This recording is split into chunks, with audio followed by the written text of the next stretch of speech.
살아계신 하나님 아버지, 여세 동안 힘써 일하고 거룩한 안식일을 맞이하여 우리들을 거룩한 안식일 시간으로 불러주셔서 감사와 찬양으로 예배하게 하시니 감사합니다.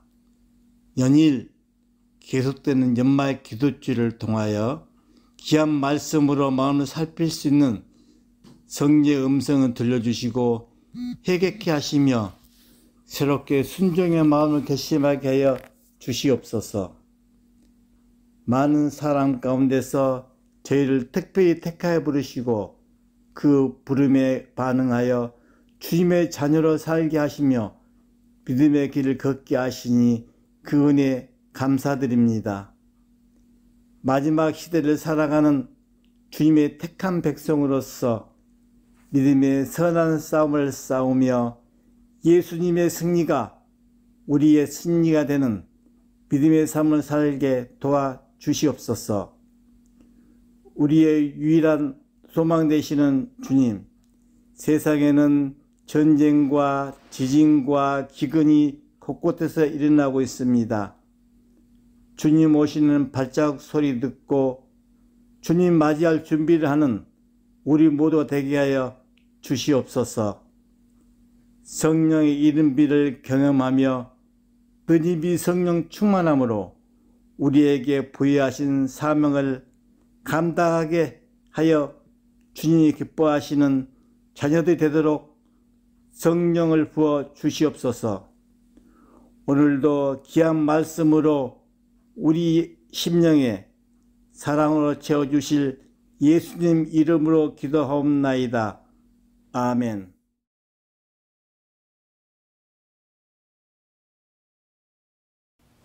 지금부터 120년 전 캐나다 서북부 클론다이크 광산에서 벌어진 금을 향한 광란의 경쟁이 가져온 재앙 이야기입니다.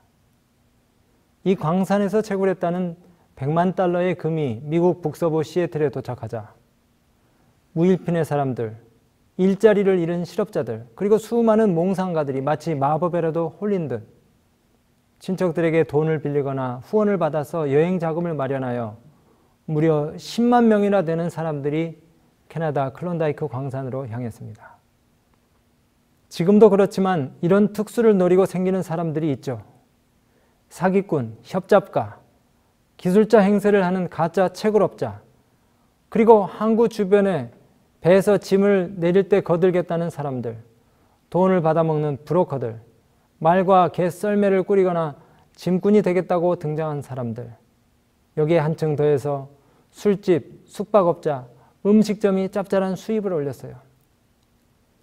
시애틀이나 샌프란시스코에서 배로 알래스카까지 가는 요정도 험난하지만 이 알래스카 항구에서 다시 900km가 넘는 클론다이크까지는 눈보라를 헤치고 간단히 1년치 음식을 감당할 돈이나 짐을 가지고 걸어서 혹은 썰매를 타고 가는 여정 또한 목숨을 걸어야만 하는 극난의 코스였습니다. 그야말로 탐욕이 부른 무시무시한 전쟁과 같은 모험이었죠. 하지만 사람들은 미친 듯이 클론다이크 광산으로 향했습니다. 10만 명 중에 광산에 도달한 사람은 약 3, 4만 명, 그리고 15,000명에서 2만 명가량이 탐광자가 되었고 이 중에 채굴된 금은 불과 4천여 개에 달했습니다. 그리고 여기에서 부자가 된 사람은 겨우 수백 명에 불과했어요. 그런데 몇 년 후에 채굴량이 줄어들고 더 이상 금맥이 없다는 뉴스가 나왔습니다. 사람들의 발길이 줄어들기 시작했어요. 하지만 여전히 많은 사람들이 그 뉴스를 믿지 않았습니다. 이 보도는 분명히 채굴 경쟁자를 줄이기 위한 술책이라고 생각했어요. 사람들이 여전히 이곳으로 몰려드는 동안 한 광부가 금맥을 찾아서 여기저기 헤매던 중에 어느 산속 토굴에 들어갔더니 운 좋게도 채굴된 금이 산더미처럼 쌓여있는 것을 발견했어요. 근데 둘러보니 사람이 보이지 않아요. 주위를 살펴보니 해골 2개와 뼈가 한 구석에 있고 탁자 위에 유서가 있었습니다. 거기 이렇게 쓰여 있었어요. 금이 너무 많이 나와서 세월 가는 줄을 몰랐다. 그동안 계절이 바뀌어 겨울은 왔는데 눈에 갇혀 나갈 수가 없다. 식량도 없고 우리는 여기서 죽어간다. 여러분, 이게 무슨 얘기입니까? 우선 이 사람들이 죽어갈 때의 상황을 한번 좀 상상해 보시죠. 굴 속에서 먹고 자며 정신없이 금을 파다가 어느 날 이제 됐다 하고 생각하고 밖으로 나와보니까 세상은 온통 눈으로 덮여 있는 것이에요. 첩첩산중에 캐나다의 겨울은 다른 것보다 길잖아요. 이제 금은 정말 쓰고 남을 정도로 넉넉한데 충분한데 그 긴 겨울이라는 시간 앞에 식량은 바닥이 났어요. 두 동료는 서로를 비난하기도 하고 때로 위로하기도 하면서 서서히 죽어갑니다. 극단적으로 생각하면 어쩌면 한 사람이 다른 한 사람을 잡아먹었을지도 몰라요.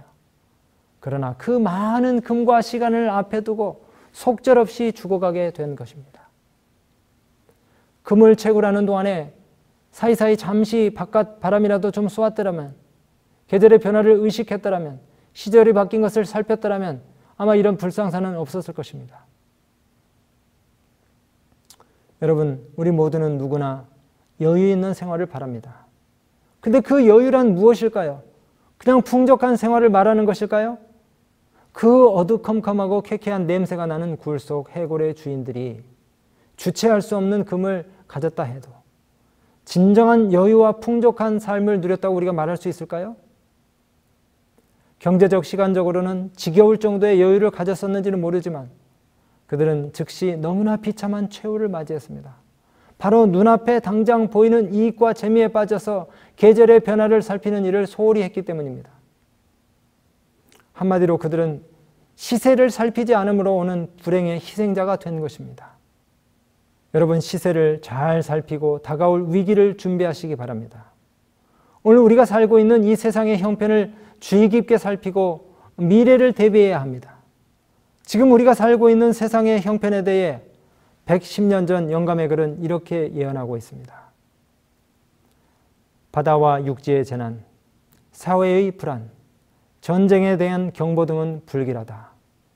그것은 어떤 큰 사건들이 다가오고 있음을 말해준다. 악의 세력들은 힘을 모아 하나로 통합하고 있다. 얼마 있지 아니하여 세상에는 큰 변화들이 있을 것이며 최후의 운동은 신속히 전개될 것이다. 영감의 글은 또 이렇게 말씀합니다. 마지막이 가까울수록 더욱더 증가될 환난의 때가 매우 가까이 다가오고 있다. 지금은 낭비할 시간이 없다. 세상은 전쟁의 정신에 휩싸여 있다. 다니엘서 11장의 예언들이 거의 다 성취되고 있다. 여러분, 계속되고 있는 우크라이나와 러시아 그리고 이스라엘 하마스의 전쟁만 봐도 그렇습니다. 개국 이래로 그때까지 없었던 환난의 때가 바로 우리 앞에 다가왔으나 우리는 졸고 있는 처녀들과 같다. 우리는 깨어야 하며 주 예수께서 당신의 영원한 팔로 우리를 안아 우리 앞에 놓인 시련의 때를 통과하게 주시도록 간구해야 한다. 세상에는 점점 불법이 성행하고 있다. 예수님이 오실 때까지 멈추지 않을 분쟁이 민족과 민족 간에 일어나게 될 것이다. 우리는 환난의 때에 바로 경계에 서 있다. 거의 상상도 할 수 없는 난국들이 우리 앞에 놓여 있다. 우리는 시대의 위기의 문턱에 서 있다. 하나님의 심판으로서 화재와 홍수와 지진이 전쟁과 유혈과 함께 꼬리에 꼬리를 물고 신속하게 이어지게 될 것이다. 사랑하는 믿음의 가족 여러분, 베드로전서 4장 7절의 말씀과 같이 만물의 마지막이 가까웠으니 그러므로 너희는 정신을 차리고 근신하여 기도하라. 전쟁과 기근과 지진과 거짓 선지자의 출현뿐만 아니라 지금 온 세계가 같이 고심하는 또 한 가지의 문제가 있어요. 그것은 바로 기후변화입니다. 지금 몇 년째 이 기후변화 문제에 대한 심각한 논의가 전 세계적으로 진행되고 있습니다. 요즘 농사 짓는 분들도 정말 이 날씨 문제가 너무 심각하다고 말씀하세요. 미국을 포함한 세계 여러 지역에서 온도의 최고치를 경신하고 있습니다. 남극과 북극의 얼음이 녹아내려서 초원이 형성되고 해수면 온도가 상승할 뿐만 아니라 수위가 올라간다고 하잖아요. 핵무기의 위협도 이 말세의 도래에 한몫하고 있습니다. 여러분, 하나님을 모르는 저 세상 사람들도 크나큰 위기가 닥쳐오고 있다는 사실에 대해 감지한 모양입니다. 그래서 그들은 그들 나름대로의 방식대로 움직이고 있어요. 부자들이 이러한 대위기에 대응할 만한 자기 목숨 챙기기를 서둘러 하고 있어요. 그래서 여러분, 뜨고 있는 사업이 뭐냐면요, 방카 비즈니스입니다. 지구의 대재앙을 예비할 지하 벙커를 짓는 것이에요. 지진과 쓰나미의 초토화로부터 만연한 핵무기의 위협으로부터 세계 곳곳에서 벌어지는 유혈 폭력 사태, 그리고 과격 반동 주제들 테러로부터, 그리고 최근에 우리가 경험했던 코비드-19 같은 팬데믹 같은 치명적인 대유행병으로부터 목숨을 부지하기 위해서 도피처를 만든 것입니다. 많은 이 미국의 기업들이 바로 이 둠스데이 벙커를 짓고 이것들을 팔고 있어요. 그래서 한 해에는 벙커 판매량이 1000%가 급증했다고 합니다. 여기 이 벙커에 들어가면 모든 것이 자급자족이 가능하고 인공이지만 실내에 웬만한 것들을 다 갖추고 있어요. 이 모든 것이 바로 다가오는 문명의 붕괴에 대비한 것들이라는 것입니다. 2019년에 The Journal of American Studies 연구에 의하면 미국 문화에 점점 더 임박한 운명의 느낌이 있다. 마지막 운명이 다가옴을 느끼게 한다. 사람들은 뭔가 심상치 않은 것들이 오고 있다고 느끼는 것 같이 보인다. 라고 보고합니다. 그래서 운명의 날을 준비하는 사람들이 늘고 있다는 겁니다. 교육 수준이 꽤 높고 주류사회에서 인정받는 사람들도 이렇게 세상에 종말이 올 것을 감지하면서 숨을 장소를 미국뿐만이 아니라 뉴질랜드 등 여러 곳에 준비해두고 있다는 것입니다. 우리같이 종말론에 대해 연구하고 듣는 종교인들 외에도 마지막을 준비하는 것이 이 세상에 사는 모든 사람들의 최고의 관심사인 것처럼 보여요. 세상 사람들도 지금 뭔가가 분명히 오고 있다고 믿는 것 같습니다. 여러분, 진짜 폭풍이 다가오고 있습니다. 마지막 대재앙이 도래하고 있어요. 성경이 이에 대해서 분명히 말씀하고 있잖아요. 그러므로 다가오는 폭풍을 미리 감지하며 대비하는 것이 필요한데, 로마서 13장 11절에는 또한 너희가 이 시기를 알거니와 자다가 깰 때가 벌써 되었다고 말씀하시면서 이는 이제 우리의 구원이 우리가 처음 믿을 때보다 더욱 가까웠음이라고 말씀하고 있습니다. 바로 이때에 우리가 해야 할 일은 다가올 위험들을 인식하면서 사람들을 깨우는 일, 즉 영혼들을 주께로 인도하는 일인 것입니다. 지금 이 세상에 불어닥치는 이 엄청난 폭풍을 사람들이 두려워하고 있어요. 견디기 힘든 경제적 손실을 경험하면서 세상 사람들이 모든 것들을 배 밖으로 집어 던지고 있어요. 왜냐하면 항해를 멈출 수가 없으니까요. 근데 여러분, 지금 저 배 맨 밑창에서 누가 잠자고 있습니까? 지금 폭풍우 가운데서 잠자고 있는 사람이 있어요. 누구예요? 하나님을 모르는 사람이 아닙니다. 하나님과 깊은 관련이 있는 사람이에요. 구원의 원리에 대해서 아는 자이고 하나님의 선지자일 뿐 아니라 그 하나님의 말씀을 입에 담고 있는 자인데 그가 지금 바로 잠들어 있는 것입니다. 그가 지금 잠깐 잠들어 있는 사이에 모든 사람들이 기도하고 있어요. 하나님을 모르는 뱃사람들 모두가 구원을 간절히 바라고 있는데 요나 혼자서 잠들어 있는 것입니다. 사랑하는 믿음의 가족들이시여, 지금은 일어날 때입니다. 제가 지금 세상의 형편들을 돌아보고 세상에 일어나고 있는 일들을 생각해 볼 때에 오늘날 세상은 어떤 면에서 특별히 우리 한국 사회는 지금 너무나 이 물질주의에 심취해 있고 사람들이 너무 부자예요. 살림살이가 너무 많고 복잡해요. 하나님은 지금 어떤 방법을 쓰셔서라도 이 사람들을 깨우시기를 원하시는데, 아니 우리 교회를 깨우셔서 사명에 집중하도록 또 우리가 처음 구원을 경험했을 때 가졌던 그 믿음으로 돌아가기를 바라시는데, 정말 근본적인 복음전도의 열정을 갖기를 원하시고 잃어버린 자를 돌보시는 그리스도의 희생적인 정신이 되살아나기를 주님께서 바라신다는 것입니다. 근데 혹 우리가 잠자고 있질 않나요? 마치 부자와 나사로의 비유에서처럼 이겨도 구걸하는 자들이 문 앞에 서서 우리 상에서 떨어진 그 부스러기라도 먹으려고 간절히 열망하는데, 우리들은 진리의 떡덩이를 부스러기를 많이 가지고 있으면서도, 진리의 이 말씀을 많이 가지고 있으면서도 배가 고라서 허덕이는 자들을 위해서 잔치를 벌여주고 먹을 것을 나눠주지 않는다는 것입니다. 그리고 복지부동한다는 것이에요. 자기 신앙 챙기기만 급급해하지 않나요? 예배만 끝나면 어디론가 다 사라져버리지 않나요? 우리는 하나님의 백성으로 택함을 받은 자들이며 우리에게 기별이 주어졌는데도 세상을 돌아보지 않는 것입니다. 요나 이야기가 바로 그런 이야기예요. 요나는 니느웨에 가서 기별을 전하려 하지 않았어요. 주변에 잃어버린 자들이 너무나 편만한데 주님 저 안 갈랍니다. 그냥 저들 멸망하게 내버려 두세요. 자기들이 알아서 하겠죠. 이런 배타적인 정신을 가지고 있었던 겁니다. 우리가 그럴 수 있다는 거예요.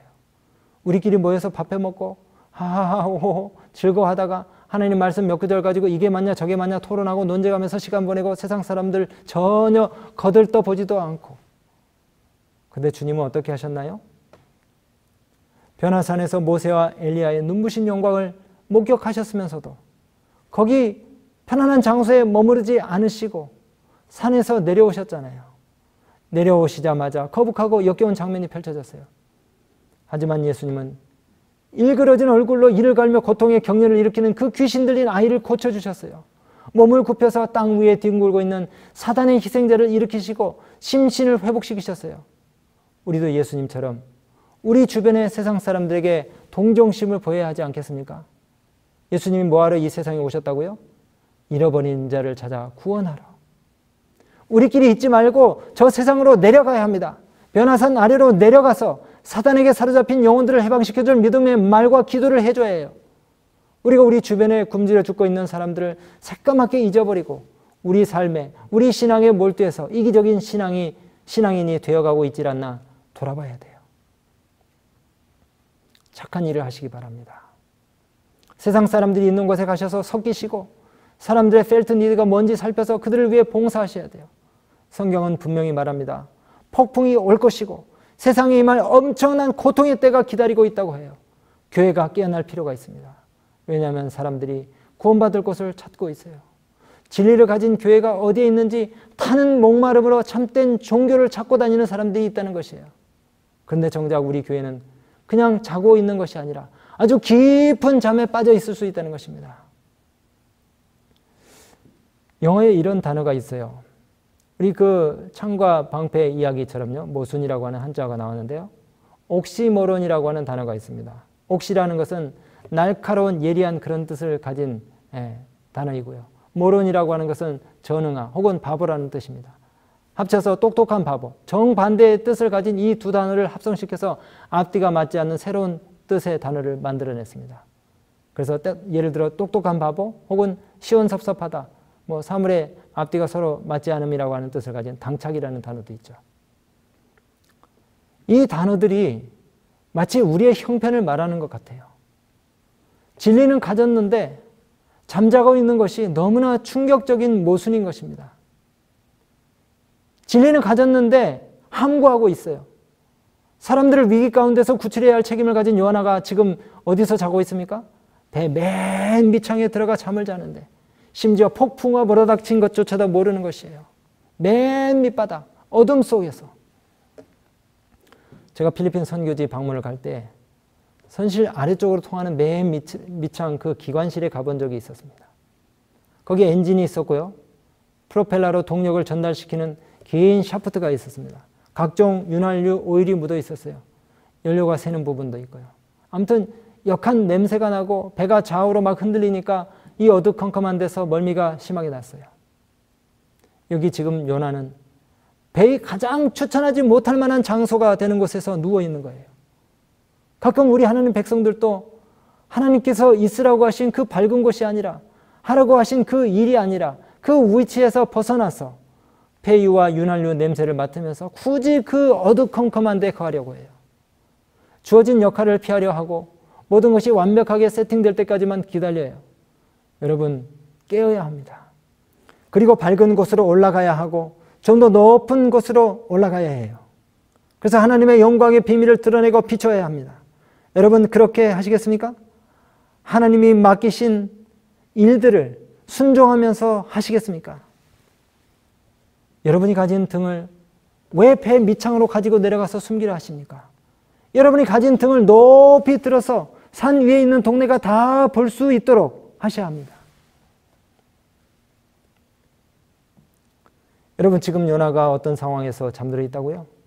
강력한 바람이 바다에 불고 배가 파손되기 직전이에요. 그래서 하나님을 모르는 선원들조차 두려워하고 기도하고 있는데 정작 선지자는 자고 있는 거예요. 지금 이 세상 사람들은 오히려 주변에서 일어나고 있는 현상들에 대해 무한한 관심을 갖고 있는데 사람들이 말세에 일어날 일들에 대한 성경의 예언들을 말하면서 약간 농담처럼 놀리기도 하면서 듣고는 있어요. 사람들이 관심이 있다는 거죠. 안 믿는 사람들이 오히려 이때야말로 교회가 깨어나야 할 때가 아니냐라고 말하고 있다는 것입니다. 일어나서 빛을 발하고 하나님에 대해 세상에 선포해야 될 때가 아니냐라고 안 믿는 사람들이 말하고 있다는 것이에요. 지금 가판 위에서 사람들이 살기 위해서 거의 정신이 나갈 정도로 아비규환입니다. 그런데 요나는 아무것도 하지 않고 있어요. 어쩌면 바로 이것이 하나님께서 일하시는 방법일 수도 있습니다. 우리의 힘을 다 빼시는 거예요. 대신 하나님은 우리가 놀고 있는 상황에서도 계속 일하고 계셔요. 나 없으면 안 될 거야. 나 없이 되나 보자. 이런 생각 여러분 하셔서는 안 됩니다. 그리고 하나님의 일을 거부하지 마세요. 주어진 일에 순종하는 마음으로 열심히 하셔야 합니다. 어떤 분들은 그래요. 나는 뭐 자격이 없어. 나는 하나님 일 하기에는 믿음이 많이 부족하고 연약해. 믿음을 다른 사람에게 나눠주기엔 아는 게 없어. 더 좀 공부해봐야 될 것 같아. 훈련을 받아야 되고 세미나에 참석해야 될 것 같아. 더 준비해야 될 것 같아. 그런데 하나님께서는 더 나은 돈이나 기술이나 장비나 방법을 필요로 하지 않으십니다. 하나님께서는 더 나은 남녀를 찾고 계셔요. 그냥 순종함으로 하나님의 일에 뛰어들 때에 사람들이 변하는 것들을 우리가 보게 될 것입니다. 우리는 우리 자신이 뭔가를 이루기 위해서 궁리하고 있지만 그러나 하나님께서는 성령을 사용하셔서 당신의 일을 이루실 것입니다. 여러분들이 순종하지 않으면 하나님께서는 당나귀를 통해서라도 말씀하실 수 있으십니다. 어떤 분은 이렇게 말씀할 수 있어요. 하나님이 나 같은 사람을 도대체 어떻게 사용하신단 말입니까? 아닙니다. 하나님께서는 누구라도 사용하실 수 있으십니다. 모든 사람들이 생명을 누릴 수 있고 복된 소식을 전할 수 있는 것입니다. 이것이야말로 정말 엄청난 부흥의 전조인 것입니다. 사랑하는 재림 성도 여러분, 잠에서 깨어야 합니다. 우리가 깨어야 하는 강력한 이유는 잠이 우리를 무력하게 만들기 때문입니다. 잠자고 있는 사람을 덮쳐서 공격하기는 너무나 쉬워요. 그래서 예수님이 시험에 들지 않게 깨어서 기도하라고 하셨잖아요. 우리가 영적으로 깊이 잠들어 있는 동안 우리는 너무나 무력해집니다. 사사기 4장에 보니까 바락과 드보라 이야기가 나오더라고요. 이스라엘과 가나안이 한참 전쟁 중일 때 철병거 900승을 이끄는 가나안 장수 시스라는 나라들을 벌벌 떨게 하는 승리의 깃발을 곳곳에 꽂으려는 엄청난 힘을 가진 아주 강력한 장군이었어요. 하지만 그 천하무적 장군도 잠들어 있는 동안에는 너무나 무력하고 연약한 존재였습니다. 헤벨의 아내 야엘이 장막 말뚝을 가지고 손에 방망이를 가지고 잠들어 있는 그에게 가만히 가서 말뚝을 그의 관자놀이에 박으니까 말뚝이 꿰뚫고 땅에 박히니 이 시스라가 기절해서 죽었다는 말씀이 나옵니다. 힘없는 여인에게 그 어마어마한 장수가 당하고 마는 것이에요. 잠들어 있었기 때문에. 우리 믿음의 가족들이시여, 하나님의 용사들이시여, 깨어나시길 바랍니다. 사단이 우는 사자와 같이 삼킬 자를 찾고 있는데 깨어있는 자는 어찌하지 못할 것입니다. 에베소서 5장 14절에 그러므로 이르시기를 잠자는 자여 깨어서 죽은 자들 가운데서 일어나라. 그리스도께서 너희에게 비추이시리라 하셨느니라. 그런즉 너희가 어떻게 행할지를 자세히 주의하여 지혜 없는 자같이 하지 말고 오직 지혜 있는 자같이 하여 세월을 아끼라. 때가 악하니라. 영적으로 늘 경계하고 깨어 있어야 한다는 뜻입니다. 이사야 60장 2절에 보라 어둠이 땅을 덮을 것이며 캄캄함이 만민을 가리우려니와. 여러분, 언제가 세상이 가장 어두울 때입니까? 한밤중이죠. 언제가 신랑이 오실 때입니까? 한밤중이죠. 자정 12시 가장 어두운 시기에 극도의 혼란과 공경에 처해 있을 때에. 여러분, 언제 우리가 별을 볼 수 있죠? 낮에는 우리가 별을 볼 수 없잖아요. 별이 있긴 하지만은 밤에 어두울 때에 그 별이 가장 잘 보이는 거예요. 이제 큰 어두움, 영적 어두움이 세상에 덮이지만 지금 세상이 어떻게 변해가고 있는지 아시잖아요. 폭력과 성적인 타락, 불륜, 동성애가 일상이고 거짓말을 밥 먹듯이 하는 세상입니다. 수많은 부도덕이 편만하고 교회도 세상과 똑같이 즐기려 하고 있어요. 어떻게 우리가 영향을 안 받는다고 장담할 수 있겠습니까? 우리도 영적으로 잠들어가고 있어요. 교회가 죄를 회개해야만 하고 경건함을 얻기 위해 투쟁해야만 하고 이것이 없이는 주를 보지 못하리라 하신 이 말씀에 유의해야 하는 것입니다. 시세를 살피시고 깨어나시기 바랍니다. 깨어라, 깨어라, 깨어라. 이것이 오늘의 메시지인 것입니다.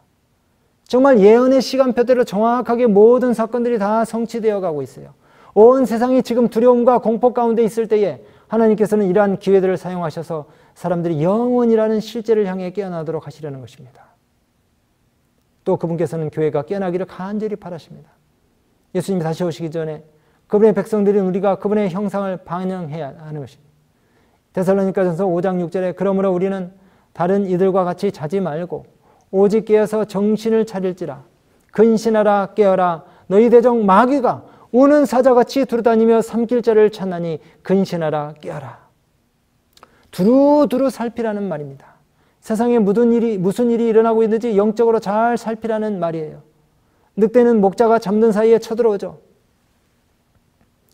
1915년부터 26년까지 북미 지역에 기면성 뇌염이라고 하는 역병이 돌았던 적이 있습니다. 수면병으로 알려졌던 이 병은 뇌를 공격해서 말을 못하게 또 움직이지 못하게 해서 사람의 얼굴을 마치 조각상처럼 굳어지게 만들어버리는 병입니다. 이 병에 걸리면 얼굴이 딱 굳어져서 말을 못하고 움직이지 못해요. 그래서 그 당시 전 세계에 이 병이 전파가 되어가지고 거의 500만 명의 사람들이 피해를 입었다는 것입니다. 그리고 그 중에 3분의 1이 급성 단계에서 사망을 했어요. 살아남은 사람들 중에 다수가 이전의 상태로 돌아가지 못했다는 것입니다.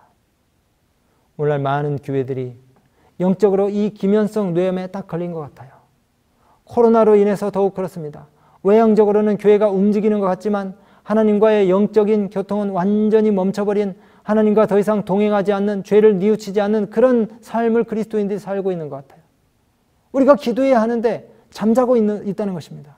깨어 있어야 할 요나를 누가 깨웁니까? 하나님을 모르는 선장이 도리어 이 요나를 깨우는 것입니다. 하나님을 모르는 세상 사람들이 우리를 깨우려 하고 있어요. 그에게 가서 이르되 자는 자여. 선장이 뭐라고 했다고요? 요나를 보고 자는 자여.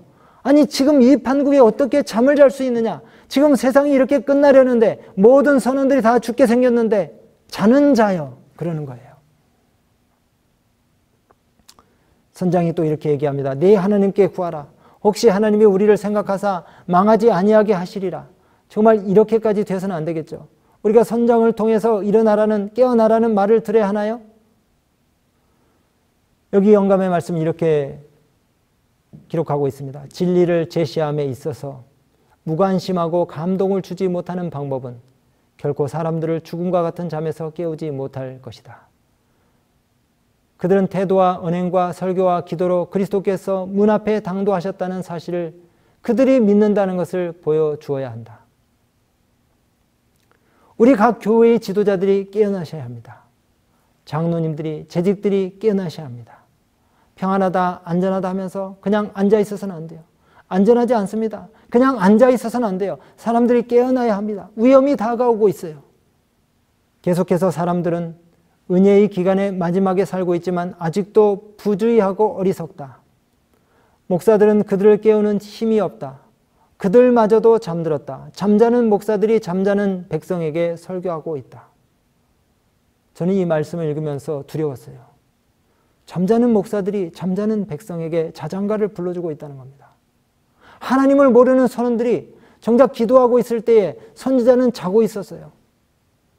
하나님께서 재림교인들에게 이 시대를 위한 어마어마한 기별을 주셨는데 그분께서는 우리가 세상에 나아가기를 원하시는데 세상이 꼭 들어야 될 그 기별을 가슴에 품고서 그냥 머뭇거리고만 있다는 것입니다. 제가 정말 여러 교파의 사람들을 만나보지만 재림교회 같은 기별을 가진 교단이 없어요. 성경과 대조해 가면서 정말 예언의신을 한 권씩 한 권씩 읽는데 정말 이런 기별을 가진 교단이 없다고 생각해요. 그런데도 만나는 사람들에게 물어보면 재림교회라고 하는 이름을 들어본 적이 없다고 말하는 사람이 너무나 많아요. 다니엘 요한계시록도 너무나 놀라운 기별이지 않습니까? 우리는 늘 들어서 그냥 그저 그렇다고 할지 모르지만 개신교인들이 들으면 너무나 놀라워해요. 성경의 예언이 이렇게나 신기하고도 정확하게 성취되고 있다니 하며 놀라워합니다. 우리의 삶의 목적이 하나님을 알고 그분에 대해 사람들에게 전하는 것이 되어야 하겠습니다. 다시 한번 우리에게 부흥이 필요하고 교회는 깨어나야 합니다. 여러분, 이 원형적인 대속죄일의 시대, 이제 주님께서 지성소에서 나오시기 전에 우리에게 남겨진 유예의 기간이 모두 끝나기 전에 시세를 잘 살피시고 나 자신과 가족의 신앙 상태를 점검하고 이웃의 구원을 염려하며 그들의 형편을 살피고 교회의 안위를 위하여 부지런히 움직이시는 우리 모든 믿음의 가족들이 되시기를 간절히 바랍니다. 우리의 구원이 처음 믿을 때보다 더욱 가까웠음을 기억하시기를 바랍니다. 기도하겠습니다. 사랑의 아버지 하나님, 칠흑 같은 어둠이 뒤덮여가는 세상에 살면서 깊은 잠에 빠져있는 저희를 깨우셔서 주님의 손과 발, 심장이 되어서 복음을 가지고 세상을 향해 돌진하게 하여 주시옵소서. 시세를 알고 분연히 일어나 어두운 세상에 빛을 밝히는 진리의 사도들이 되도록 축복하여 주시기를 간절히 바라며 예수 그리스도 귀하신 이름 의지하여 기도드리옵나이다. 아멘.